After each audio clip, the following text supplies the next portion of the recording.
Hi, I'm Melina. I graduated with a 4.0 from Harvard. I wasn't studying all the time. I had a full-time job at the same time, and I wasn't sacrificing my social life.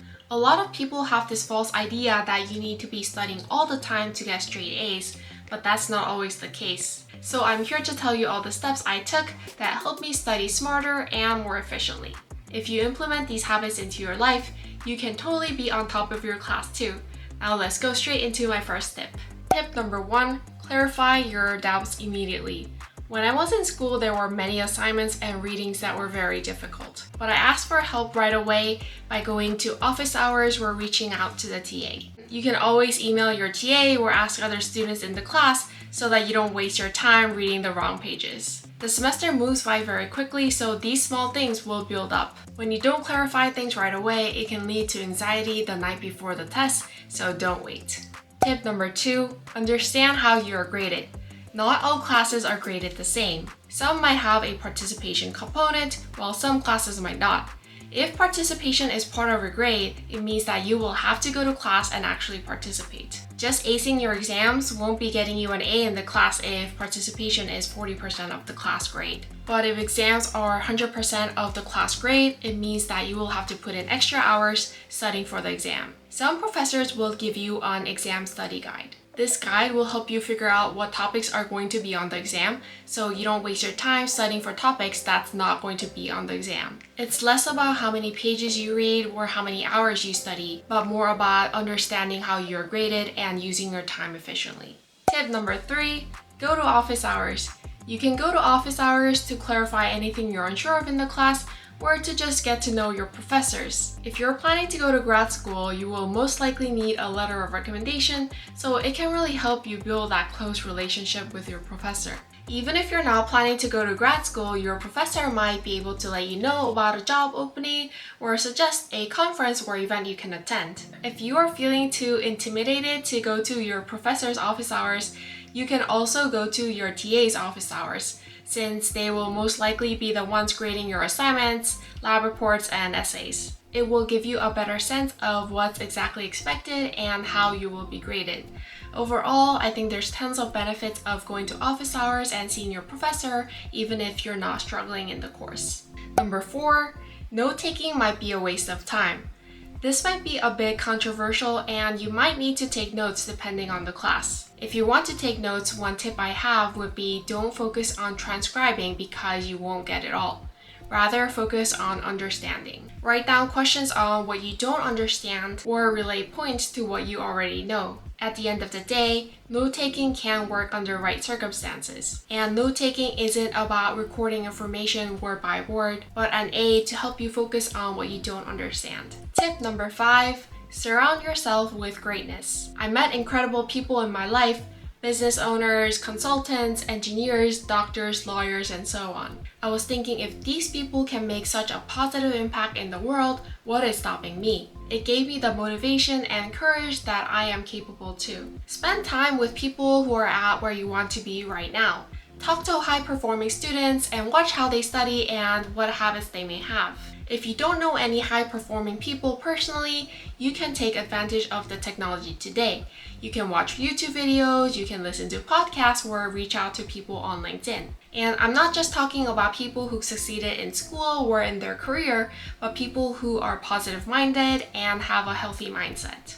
Tip number 7, be proactive. Make sure to review your class material on a regular basis and do all your homework on time so that you don't cram right before the exam. You may have a personal difficulty that comes up when you're in school.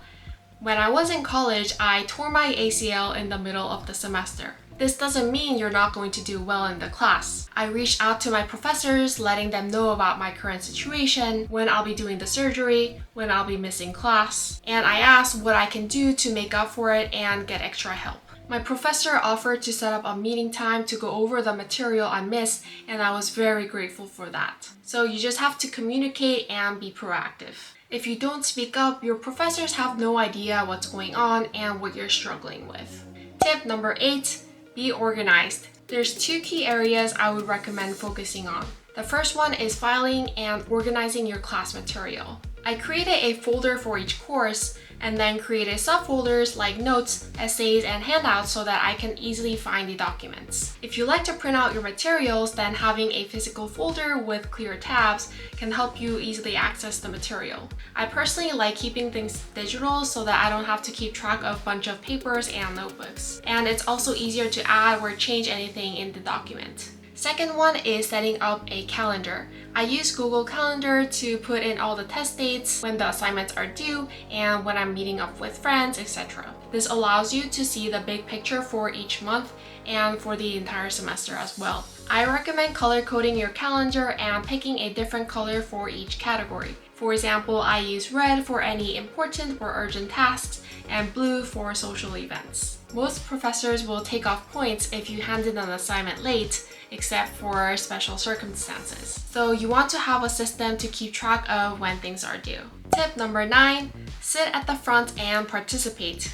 Sitting at the front can be a bit intimidating at first, and there will be students who sit at the back and get A's. But I notice I stay more engaged with the professor when I sit at the front. It's easy to chat with students next to you or get distracted on social media when you sit at the back. If you arrive to class a couple of minutes early and you sit at the front, you can also ask the professor how they are doing. Even though this may seem very trivial, these small things will help your professor remember you. This relationship can come in handy when your grade is on the edge or you need to ask your professor for referrals or recommendation letters. And don't be afraid to speak up. If something is unclear, ask your professor or your TA. If you are unsure about it, you will most likely be helping someone else in the class who had the same question but just didn't have the courage to ask.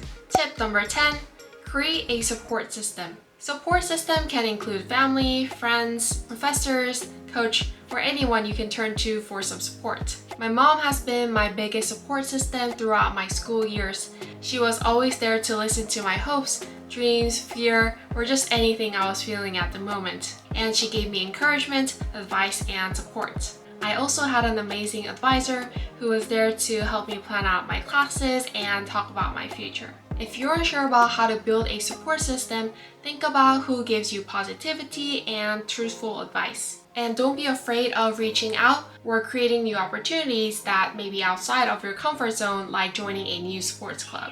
Having a support system will really help you out a lot, especially when you are stressed and overwhelmed.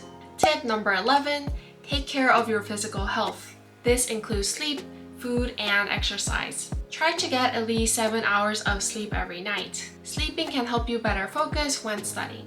Make sure to eat regular meals throughout the day, drink lots of water, have plenty of fruit and vegetables, and get some exercise if you can. If you feel like you don't have time to go to the gym, try to find creative ways to integrate exercise into your day. You can walk or bike to class whenever possible, or you can join a sports club so you can socialize and exercise at the same time. I played squash twice a week when I was in grad school, and that definitely helped me get better sleep and not get stressed out.